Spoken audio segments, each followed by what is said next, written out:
Memiliki luas keseluruhan sekitar 4.992 meter persegi. Situs candi ini diyakini dulunya adalah situs candi yang besar. Merupakan peninggalan dibangun dari kerajaan Hindu Mataram kuno pada masa pemerintahan Rakai Patapan pada abad ke-9 Masehi.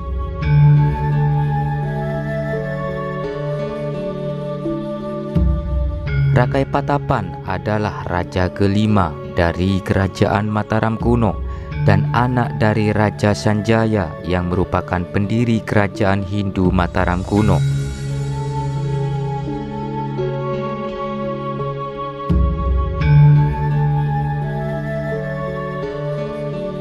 Candi ini ditemukan dalam kondisi luluh lantak dengan bagian-bagian candi yang berserakan.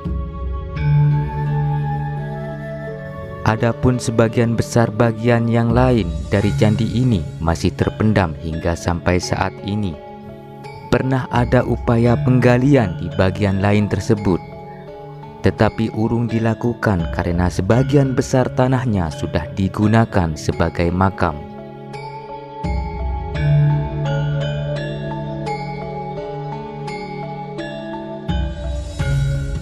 Terletak di Desa Gondosuli, Kecamatan Bulu, Kabupaten Temanggung, Jawa Tengah. Candi Gondosuli menyimpan berbagai artefak di dalamnya, seperti sisa batuan reruntuhan, batuan diduga pintu candi, umpak-umpak batu, batuan yang masih terlihat pahatan dengan hiasan Padma. Padma atau sebutan bunga teratai merah dalam seni pahat dan seni arca.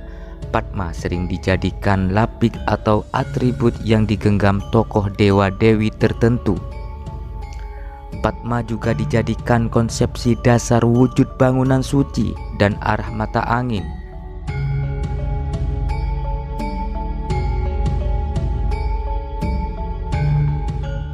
Kemuncak candi.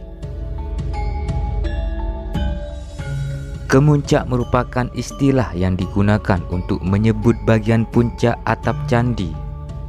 Pada umumnya, kemuncak candi Hindu disebut Ratna dan kemuncak candi Buddha disebut stupa.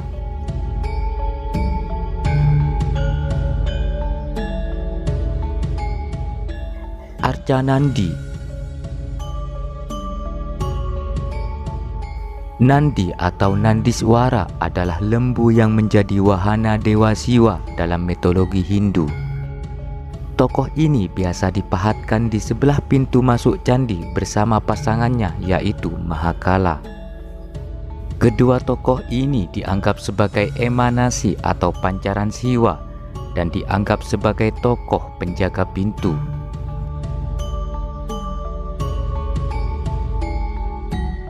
Masih dalam area situs Candi Gondosuli terdapat prasasti. Sesuai dengan Candra Sengkala yang ada, prasasti Gondosuli menerangkan angka tahun 832 Masehi. Prasasti Gondosuli menjadi saksi bisu kejayaan dinasti Sanjaya, terutama pada pemerintahan Rakai Patapan di Mataram kuno. Nama Rakai Patapan juga dijumpai dalam prasasti Karang Tengah yang ditulis pada tahun 824 Masehi. Prasasti Gondosuli ini berdasarkan penelitian memuat 11 baris tulisan yang menggunakan huruf Jawa kuno, tapi penggunaan bahasanya berbahasa Melayu kuno. Jika pada masa itu sudah menggunakan bahasa Melayu kuno, itu artinya perkembangan bahasa Indonesia saat itu sudah mulai pada abad ke-9. Bahasa Melayu kuno adalah bahasa penghubung perdagangan internasional pada zaman itu, khususnya di kawasan pesisir seperti Jawa, Sumatera, Bali, bahkan dalam Formosa di Kepulauan Filipina.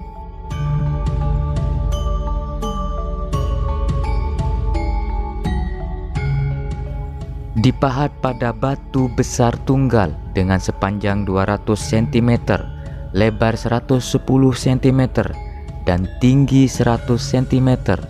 Sedangkan bidang yang ditulis berukuran 103 x 54 cm persegi. Prasasti Gondosuli pada dasarnya berisi tentang penghibahan tanah untuk bangunan suci candi sebagai penghormatan kepada Sang Hyang Wintang. Dalam keterangan yang lain, Prasasti Gondosuli diterjemahkan sebagai proklamasi dari Dangkarayan Pupalar atau Raja Raharayan Pertapan Pupalar yang pada tahun 754 Saka yang telah memerintah kerajaan besar yang merdeka.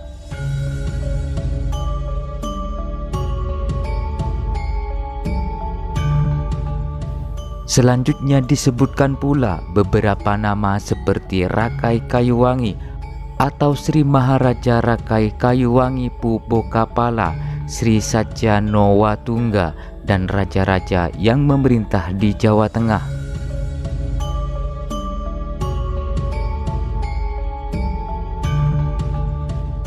Dari Mataram kuno atau Medang Kamulan atau Mataram Hindu, keturunan Sanjaya yang semuanya ada 12, yaitu 1.